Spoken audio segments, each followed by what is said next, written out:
Hello, how is everybody doing? This is episode 2 of the Vince MMA show. In this episode, I'm going to be giving you my UFC Atlanta breakdowns as well as talking about a few other fights that have been recently announced. So, without further ado, let's get right into it. The first fight of the day is Jamey Lyn-Horth versus Vanessa Demopolous, however you say her name. Wow, dude. Vanessa Demopolous is just not that great. I don't think Jamey Lyn-Horth is either. She has like one or two solid wins. She's way larger. Like she's a way longer reach. She's way taller. She's busier. I could not really care less about this fight. I'm going to go Jamey Lyn-Horth by unanimous decision. The next fight we have Phil Rowe versus Ange Loosa. Phil Rowe is just not a good MMA fighter. He's extremely inactive. He fights once a year. This is going to be his third fight in 3 years. He's very into and involved in the grappling scene. So I can kind of see where his focus on MMA training is just not really present. Ange Loosa is also a guy who is not that good himself. He's coming off of a loss against Gabriel Bonfim, who is a very good fighter. Neither of these guys really impress me. Ange Loosa, before his last loss, he had that weird fight against Brian Battle where he was getting fucked up in the first round, and then he was complaining about an eye poke, and the fight eventually got turned into a no contest, and then they started to beef each other after the fight was already called off. Yeah, Phil Rowe, there's just really no skills in his game at all, except for, of course, very good jiu-jitsu. He's solid in the clinch as well. Ange Loosa is a tough out. I like him better overall. He lands more. He's got more power in his hands. I just don't see a way that Phil Rowe can do anything to Ange Loosa whatsoever. Like, he doesn't have power to put him out. He doesn't have the boxing capability or the speed on the feet to outpoint him. He's got a very long reach, which he could use to his advantage. I just don't think he's smart enough to do that. I'm going to go Ange Loosa by unanimous decision. We have Ricky Simone versus Cameron Smothermaan. This is a very short notice fight. This is a week's notice for Cameron Smothermaan. Ricky Simone was, of course, planning to fight Charles Jourdain. I would have picked him to win that fight as well. Cameron Smothermaan is coming off of a loss in his last fight. He didn't look that bad. It was a fairly close fight. He fought Sergey City. I picked Sergey City to win that fight because he had those two fights with Ramon Tavares. And I think Ramon Tavares is pretty solid, except for his last performance. He didn't look too good in that. But Cameron Smothermaan is just okay. He's the younger guy. He's super eager. He's really fresh. Ricky Simone is, of course, the experienced veteran who has had some fairly high highs and some low lows. He was ranked at one point. He's got a good double leg. He's pretty solid on the feet. He's really tough. He's extremely compact and dense and strong. Like, his physique is ridiculous. I think Ricky Simone is just stronger than Cameron Smothermaan. He's going to use that to his advantage. This fight is going to be in the clinch a lot. He's going to get him down and do good work with him on the ground. He's a big favorite as well, and in minus 450. So I'm going to go Ricky Simone by decision. Cody Durden versus Jose Ochoa. Jose Ochoa is pretty solid. He gave Loner Kavanaugh, who is a very good prospect, he gave him a very close fight, was very competitive, had some good moments himself in that fight. He is kind of like Charles Oliveira, of course. Like, everybody's saying that because he trains at Shootbox and they have a very similar style. You know, those Shootbox guys, they come in with the tie stance, super aggressive, light on that lead leg, and they just are very aggressive. They're throwing crazy volume. They jump on submissions every chance they get. They go submission over position. They're always very entertaining. I just don't think that Jose Ochoa is game enough to beat a experienced veteran like Cody Durden. Cody Durden is a pretty big flyweight. He's fought at bantamweight as well. Very good American wrestler. He's one of the few American wrestlers that is left in this sport, putting on for us. He's pretty solid on the feet. He's fought some good competition. He's experienced, like I said.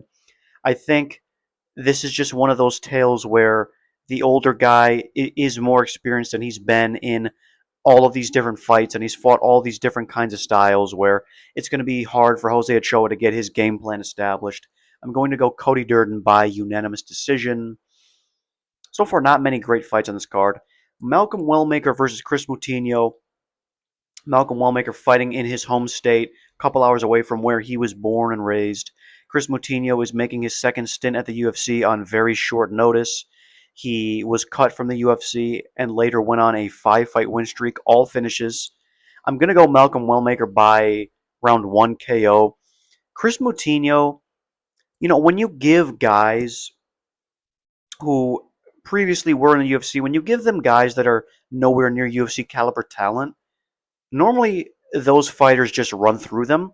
And it's not like Kris Moutinho was in PFL or Cage Warriors or LFA and one of these good organizations. He was in these bottom of the barrel UFC or bottom of the barrel MMA organizations where he's just fighting absolute nobodies. And Malcolm Wellmaker is younger. He is extremely game and eager and passionate about the game. You can just tell that his head is so far into it. He's super dialed in, absolutely excellent on the feet, crazy KO power. Last two fights ended in basically flatline KOs. We don't normally see one punch KO power at 135 pounds. We've only seen that in a handful of guys, such as Sean O'Malley and Peyton Talbot, another very good prospect, who apparently is fighting on International Fight Week. They just don't have an opponent for him yet, so I'm very excited to see that. Malcolm Wellmaker is making this fight after fighting 6 weeks ago, fighting Cameron Simon and absolutely demolishing him. Malcolm Wellmaker is just so busy on the feet, great power, really technical striking. Kris Moutinho just doesn't move his head. I refuse to believe that he has increased his head movement and he's mastered it, and his defense is just so much improved when he's fighting these absolute cans. That's just not indicative of a fighter that improves. Malcolm Wellmaker is a minus 2,500 for a reason. I'm going to go Malcolm Wellmaker by round 1 KO. Next, we have Michael Chiesa versus Court McGee. Court McGee is just bad. It's as simple as that. He's bad. He's old. He's out of the game. There's nothing that Court McGee could give Michael Chiesa. So Michael Chiesa is also relatively older. He's on a little bit of a win streak. Both finishes. He submitted Max Griffin and he submitted Tony Ferguson. Not much weight I'm putting into that fight because it was a welterweight Tony Ferguson, and it was the 8th loss in a row. He was the final guy to beat Michael Chiesa in the UFC. Michael Chiesa is not the biggest welterweight, but Court McGee is not in great shape at all. He's very unathletic. Michael Chiesa is still pretty quick and athletic, even in his old age. I think he can get Court McGee down pretty easily. I think this is going to be a very boring decision.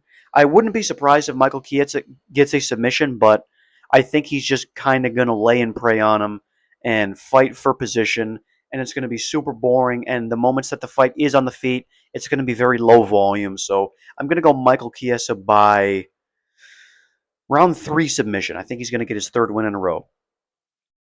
Paul Craig versus Rodolfo Bellato. Rodolfo Bellato is a minus 400. I think that's a little weird.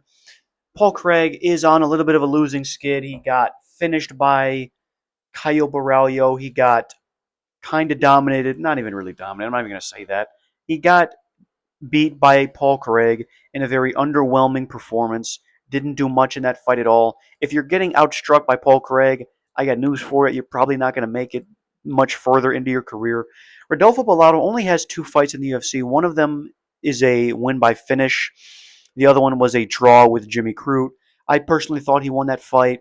It was a weird, it was one of those fights where you're not going to call robbery, but there was moments of success for both fighters, but it's one of those fights where you're like, I can't even really pick a winner. It's kind of tough here. I thought Rodolfo Bellato won that fight. Rodolfo Bellato he looks like a prehistoric human. He has a massive cranium. He's super tough.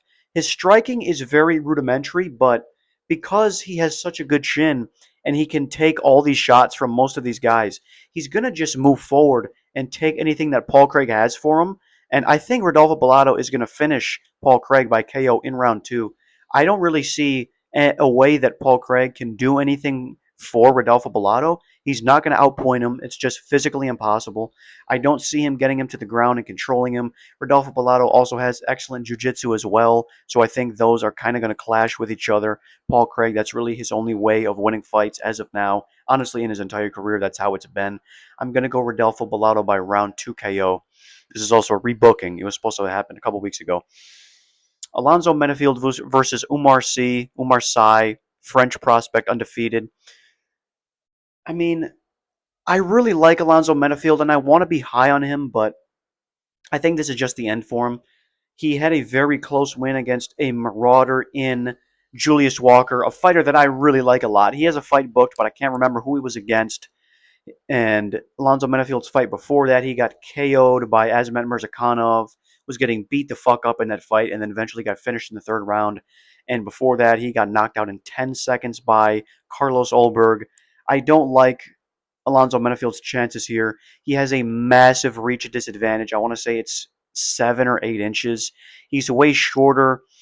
Oumar C is on a 2-fight win streak. He beat Dawoon Young and he submitted Tuco Tacos. Yeah, man. He's Alonzo Menifield is much older. He's chinny, but he's not. I know that doesn't make any sense. He gets cracked so often, and he eats a lot of big shots, but also at the same time, he gets dropped and rocked by a lot of shots. I think Oumar C is going to knock him out in round 2. This is just the end of Alonzo Menifield. He doesn't have anything for him. He has the ability to KO him, but Alonzo Menifield doesn't do good when he's fought with a style that's tough. So what I mean by that is if he's going to fight a guy who's 4 inches taller, has an 8-inch reach advantage, he just can't find a way to get success because he's going to try to close the distance, but he's just not good at that, and he's going to get cracked as a result of him trying to do that. So, and even when you give him a guy who's smaller than him in Azamat Murzakanov, he just finishes you and beats you the fuck up. I don't like Alonzo Menifield's chances here at all. I like the guy a lot. I want to see him win, but he just had a razor close fight with Julius Walker, a guy who was 6-0, making his UFC debut on very short notice. So I'm going to go Oumar C, remaining undefeated, and finishing Alonzo Menifield in the second round. Cody Brundage versus Mansur Abdul-Malik. Cody Brundage is a bad fighter. It's as simple as that. There's nothing else to it. He's a bad fighter. He quit against Abdul Razak Al Hassan in the UFC Denver card. He was getting beat kind of bad against Julian Marquez, but then he pulled out a finish near the end of the first round. He's just not good. There's nothing that Cody Brundage has that's impressive. He's got a decent wrestling pedigree, but he's not going to be able to use that against Mansur Abdul-Malik. Mansur Abdul-Malik came out and said that he's very underwhelmed with his last performances, and he feels like he's 0-8 when he's actually 8-0. I think that's a good mindset to have. It can kind of, if you go to an extreme, that could be to your detriment, but you can just tell that he's not pleased with his performances, and he's going to be in the gym working to get better and improve. I think he's going to KO Cody Brundage in the first round, and after this, Cody Brundage will be cut by the UFC. I'm just not impressed by him. There's really nothing to be impressed with him about. Cody Garbrandt versus Raoni Barcelos. I've been going back and forth with this fight. This is a really hard fight to predict. Raoni Barcelos is actually a minus 240. Cody Garbrandt had great success against Deiveson Figueiredo, despite the vertigo, whatever he was saying that he had. He just looked really good, and I was really shocked to see that because he was on a 2-fight win streak before that. Those fighters were Trevin Jones, who absolutely fucking blows. He was like 12-10 before he fought. That was on UFC 285, the John Jones versus Cyril Gane card. Then he fights UFC 296 against Brian Kelleher, and he KOs him in the first round. Brian Kelleher got cut after that. He really was never good, and he was old. And then, going into the Deiveson Figueiredo fight, I'm like, okay, well, you mean Figueiredo is just going to have his way with him. It's going to be really easy. And that's what he did for the most part, even though he had a lot of good success in the first round and a little bit of the second round too. Raoni Barcelos' way to win this fight will be taking him down, of course, but Cody Garbrandt has really only been taken down 3 times in his career. One of those times was against Deiveson Figueiredo. 2 of those times were against Rob Font, who didn't really do much with it. I mean, Dominic Cruz couldn't take him down. Kai Kara-France didn't take him down. TJ Dillashaw didn't take him down. All of these fighters have not been able to take him down. Cody Garbrandt has always been the guy with brick wall takedown defense. So I'd be pretty shocked that Raoni Barcelos is just going to take him down and have his way with him on the ground. I don't think he's going to do that. I think he's a minus 240 just because of what he did to Peyton Talbot and how he fraud checked him. I don't think Raoni Barcelos is going to be able to get him down that often. Cody Garbrandt is super quick on the feet, crazy power, of course. He's probably has the fastest hands in that division. Raoni Barcelos is pretty fast as well, and he's not too bad on the feet, but he just hasn't had great performances before the Peyton Talbot fight. Like he got put out cold by Oumar Nurmagomedov. He lost to Kyler Phillips. He had one fight where did he get submitted in that fight, or did he win a decision? I don't remember. It was a third round submission. I don't remember if it was him winning that fight or him losing that fight. I think he lost it. Oh, he was against Christian Quinones. He lost that fight in the third round by submission, and he just didn't look good in his last few fights. So Cody Garbrandt, I think he's going to find the chin early. He's going to overwhelm him with speed. He's going to land some big shots for him, and I think he's going to get it done. So now we have Edmen Shebazyan versus Andre Petroski. I want to go Edmen Shebazyan, and I'm going to go Edmen Shebazyan by KO. Andre Petroski is actually on a 3-fight win streak, all piss poor competition. It's against guys like fucking Dylan Budka. Let me actually see who it's against. I don't remember. Dylan Budka. Where are we even at? I can't even find it. Oh, gosh. Where is it? Here we go. Yeah, Rodolfo Vieira, which is actually a pretty good win. It was a really close fight. I kind of gave it to Rodolfo Vieira. Dylan Budka, who got cut from the UFC, he's just bad. He's just not a good fighter at all. And Josh Fremd, who I also think did get cut from the UFC. And before that, he got KO'd and fucking destroyed by Michel Pereira. And then he had that weird moment where he shot for a takedown into Jacob Malkoun and he hit his head on Jacob Malkoun's hip and then he just got KO'd. He fucked up his equilibrium. That was a very weird performance. When you look at Edmen Shebazyan, he's a dude who is capable of putting your lights out, but not just a guy who's just looking for the big shot and throwing big winging punches. That is what he does, but he throws punches and bunches as well. He has pretty good striking. He's really young. He's 27 years old. He's taken a lot of damage, which is kind of concerning, but I don't think Andre Petroski is going to have anything for him. Andre Petroski is not a finisher. I just don't see a way that he can win by decision, and he's been KO'd a couple times before. I think Edmen Shebazyan can break him early on. Edmen Shebazyan is very dangerous early on, got big power in his hands, like I said. He's got fairly technical striking for his age. He trains in the Vegas gym. Why can't I think what it's called? Extreme Couture. He trains in Extreme Couture. I just think he's going to get this one done by KO in round one. Who is next? We have Rose Namajunas versus Miranda Maverick. I mean, Rose Namajunas was pretty competitive with Erin Blanchfield in her last fight. She took 2 of those rounds. Before that, she beat Tracy Cortez in UFC Denver. She's still kind of really trying to find her spot in this weight class. Miranda Maverick is on a 4-fight win streak, and I want to say she's won 6 of her last 7. Just against kind of boring competition and not good competition. Miranda Maverick has a slight reach advantage, but they're kind of the same size. She has a physicality advantage because Rose Namajunas is coming up from strawweight. I'm going to go Rose Namajunas by decision. I think just using that championship experience and just all of the fighters that she's beat in her heyday can take her to this point. She has a lot of fights. She's only 32. She's very young, but she has a lot of fights under her belt right now. So I'm going to go Rose Namajunas by unanimous decision.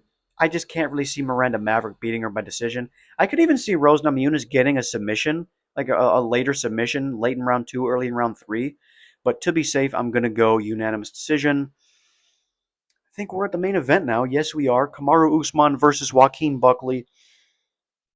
This is going to be the end of Kamaru Usman as we know him.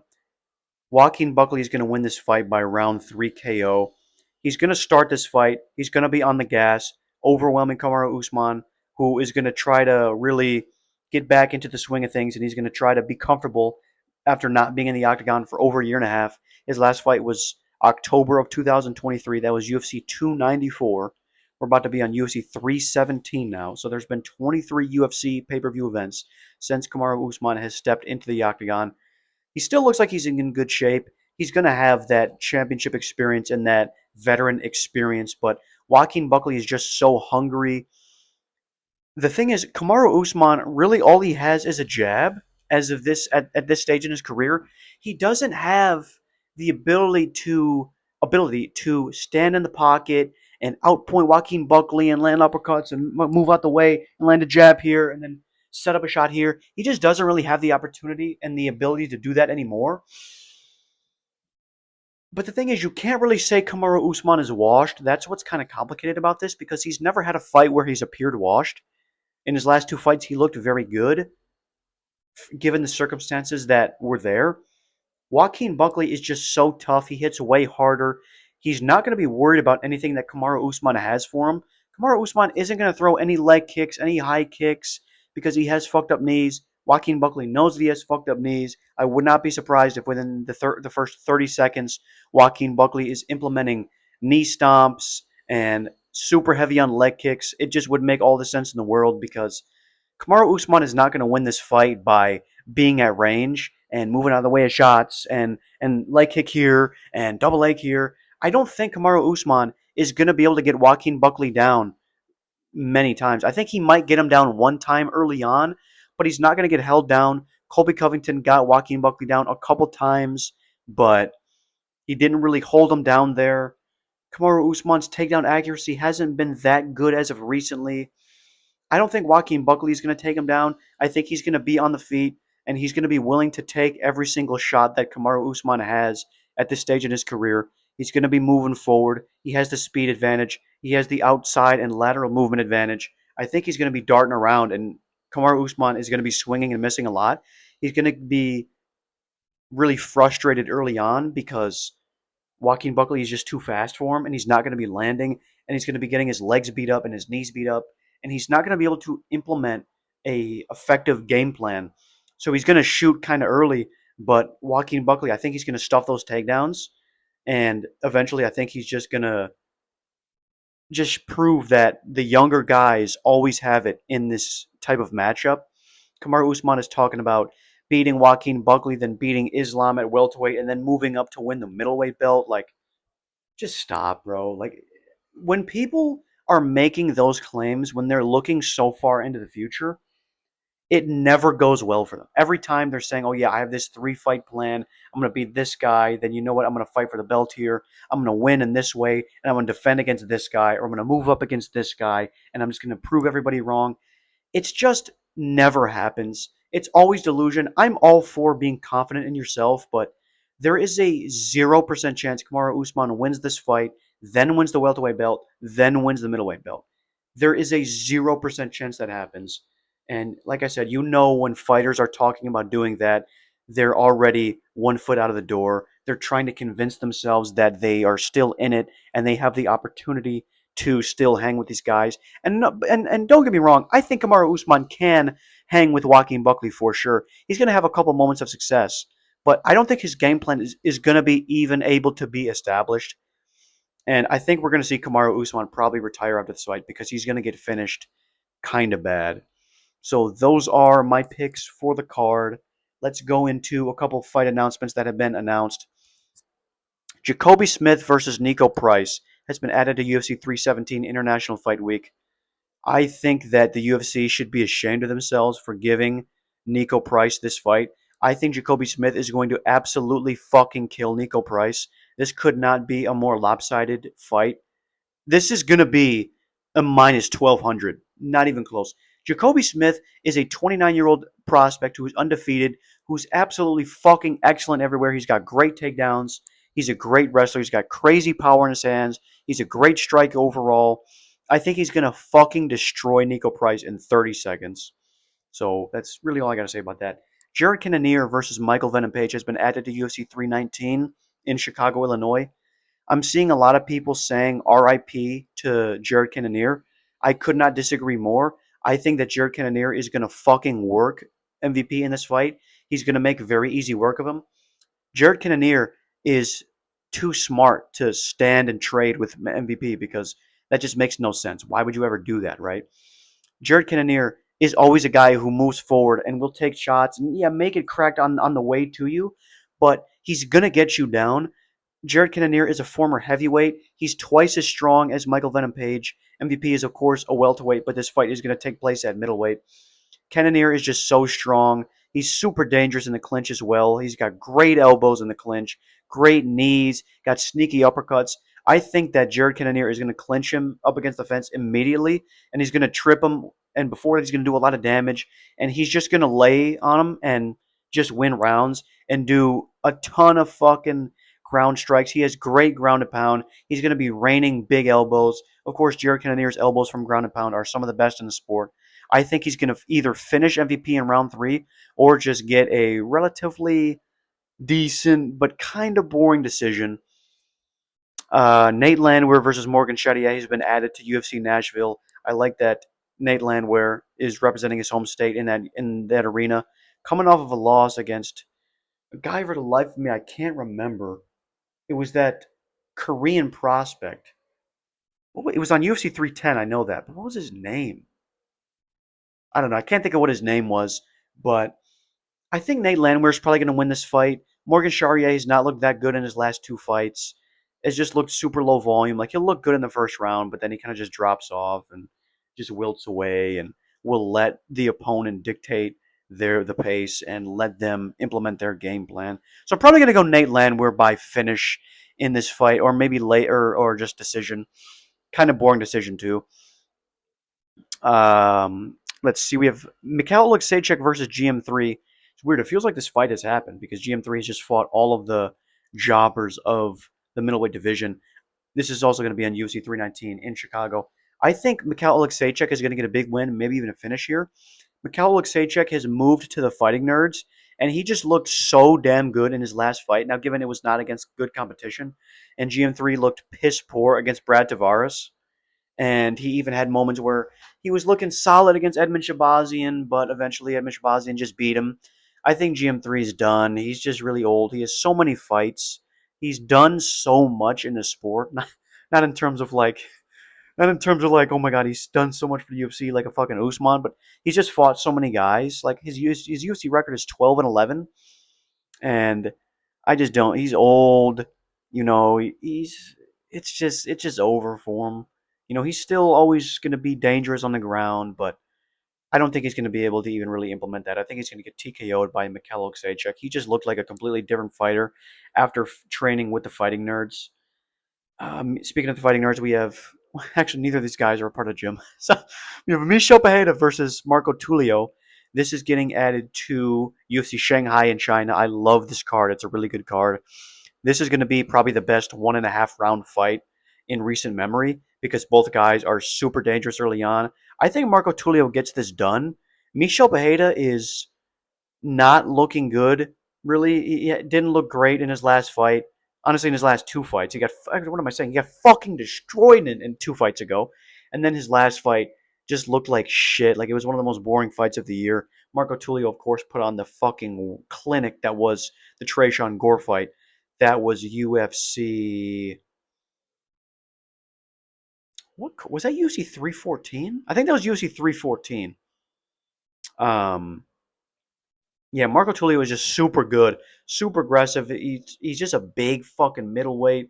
Michel Pereira is coming up from welterweight, of course. He went on that little win streak at middleweight, but now he's on a little bit of a losing skid, and he's struggling to find his confidence back.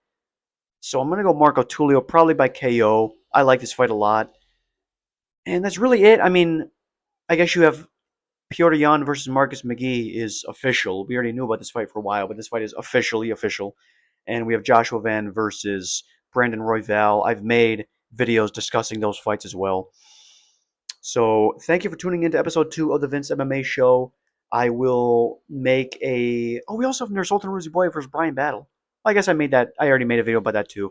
So follow me on Instagram and TikTok at VinceMMA1. Expect more videos, of course, daily uploads on Instagram, and expect another video discussing the outcome of this card, UFC Atlanta card, and predictions for UFC Azerbaijan as well, coming either Monday or Tuesday, probably Monday. I would say episode 3 MMA show will be on Monday. Thank you so much for watching.